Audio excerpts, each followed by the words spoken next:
আসসালামু আলাইকুম। আজকে আপনাদের সামনে আমার একটি নতুন রেসিপি নিয়ে আসলো, যার নাম গজা। আমার আগে আটা মেখে রেখেছিল, এরপর থেকে আটা বেলে নিচ্ছে, রুটি বেলে নিচ্ছে। এটা যত বড় করা যায় চিকন করে অনেক বড় করে নিতে হবে। দেখতে পাচ্ছেন আপনারা, রুটির উপর তেল দিয়ে এভাবে আরও কয়েকটা রুটি একসাথে বানিয়ে নিতে হবে। মাঝখানে কর্নফ্লাওয়ার আর তেল দুটো অ্যাড করে নিতে হবে। তেল দিতে হবে, তার উপরে কর্নফ্লাওয়ার দিয়ে মেখে নিয়ে তার উপরে আবার রুটি দিতে হবে। এভাবে লেয়ারে লেয়ারে 3টা কি আপনারা 4টা ব্যবহার করতে পারেন। এরপরে রোলের মতো করে গোল করে নিতে হবে।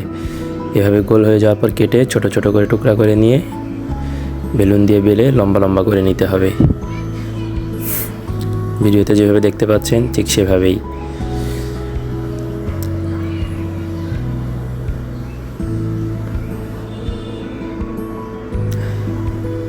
নাড়াচাড়া করে নিতে হবে এভাবেই। তারপর চুলায় চলে যেয়ে প্রথমে চিনির শিরা তৈরি করে নিতে হবে।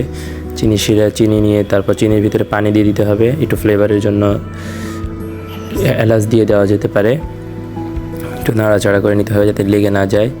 এদিকে কড়াইয়ে গরম করার জন্য তেল দেওয়া হয়েছে। গরম তেলের মধ্যে ছেড়ে দিল।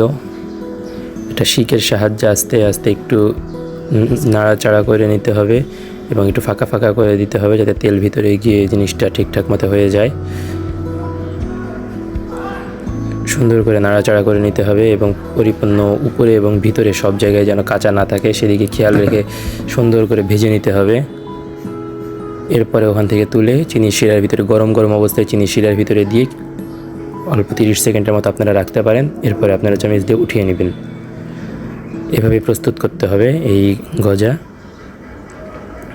এভাবে নাড়াচাড়া করে নিতে হবে, প্রত্যেকটা সেমভাবেই ভেজে নিতে হবে এবং উঠিয়ে চিনির শিরার ভিতরে 30 সেকেন্ডের মতো রাখতে হবে নাড়াচাড়া করে, যাতে ভিতরে চিনির শিরা পৌঁছে যায়, মিষ্টি লাগে খেতে।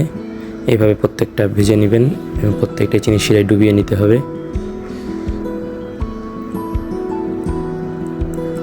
এভাবেই প্রস্তুত হচ্ছে।